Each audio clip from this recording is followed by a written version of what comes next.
Bonjour à toutes et à tous, bienvenue dans ce neuvième numéro de Trucs et Astuces. Alors sur la suggestion de l'un de mes abonnés, nous allons commencer à examiner en fait les contraintes et les différents modifieurs. Alors le premier que nous allons voir c'est le modifieur lattice. Alors comment ça marche? Déjà vous ajoutez donc, vous faites un Shift A, vous ajoutez un modifieur ici lattice, Alt G vous le recentrez, vous le scalez, donc S, vous recouvrez complètement l'objet que vous voulez déformer en fait, puisque le modifieur lattice il sert à déformer les objets. Là, vous pouvez le scaler dans l'axe des Z. Alors, vous devez le scaler avant de l'associer à l'objet. Donc là, il recouvre complètement l'objet. Vous sélectionnez l'objet. Vous allez dans les propriétés des modifieurs. Vous ajoutez donc le modifieur lattice.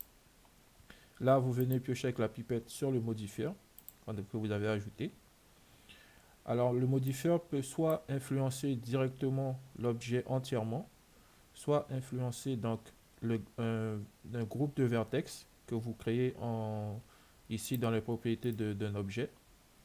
Alors juste ici, on le verra dans une prochaine vidéo. Et donc, une fois que vous avez pioché avec la pipette donc sur votre modifieur, ici vous venez rajouter des loops, alors des lignes de... Alors on va se mettre dans cette position. Voilà. Et là, chacune de ces lignes sont un point de déformation qui pourra être utilisé donc pour déformer cet objet.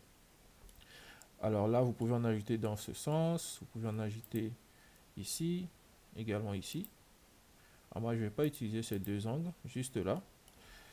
Ensuite, avec le modifieur, vous passez en mode édition. Vous pouvez presser juste tabulation. Et là, si vous sélectionnez les différents points et que vous faites par exemple un scale, vous voyez que vous pouvez en fait venir déformer directement votre objet aussi simplement. Vous pouvez choisir les points, les faire tourner, les scaler, les déplacer avec G. Et vous voyez, là, on peut créer carrément une petite maison avec un effet de type cartoon. Ce qui peut s'avérer vraiment sympa selon le type de projet que vous réalisez. Là, si je masque voilà, mon lattice, vous voyez ce que ça nous donne. Alors, on peut faire l'effet avant-après ici. Et chose intéressante également, vous pouvez donc venir réduire l'influence du lattice et donc carrément créer un effet de morphing. Alors vous pouvez constater qu'ici certaines parties de mon building, de ma petite maison disparaissent. C'est parce qu'en fait, si vous voulez que l'influence s'applique parfaitement à votre modèle, il faut que vos edges soient vraiment linéaires et qu'ils fassent en fait le tour de vos objets pour que vous ne puissiez pas avoir donc cet effet. Donc là, mon objet qui disparaît. Vous pouvez également, si vous voulez faire de l'animation, insérer directement des clés d'animation ici. Par exemple, là, nous sommes à la frame 0. On se met ici à la frame 20. J'augmente. Je rajoute une nouvelle clé. Si je lance mon animation, ça me donne ça. Donc, ça peut être vraiment intéressant. Autre application, autre présentation du moins. Ici, par exemple, j'ai déjà préparé ce modèle. Regardez ce que ça nous donne avec les lattices. Donc, vous pouvez vraiment créer des petits effets relativement intéressants. Ici, autre application, par exemple cette roue, pour créer un effet de déformation au niveau du contact du sol. Alors, ici, donc j'ai utilisé,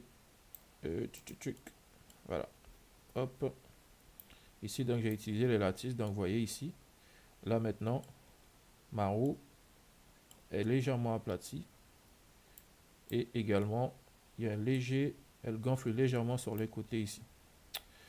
Donc voilà pour ce qui est des lattices, nous allons nous arrêter là, nous sommes à court de temps. Et sur cette vidéo, nous allons nous quitter sur une image donc, que m'a envoyé du moins. Donc Eaoumari Med. Donc c'est lui qui m'a soufflé l'idée pour les modifieurs. Donc on se quitte sur son dessin, donc il est prof de dessin. Juste pour la petite histoire, moi j'ai fait partie de la génération de ceux qui regardaient le Club Dorothée. et qui dessinait eh bien, à l'époque Dragon Ball Z, Son Goku et compagnie. Donc j'ai vraiment apprécié cette petite image, je la partage donc avec vous. Et donc voilà, je vous dis donc à bientôt pour une prochaine vidéo. Salut, bye bye tout le monde.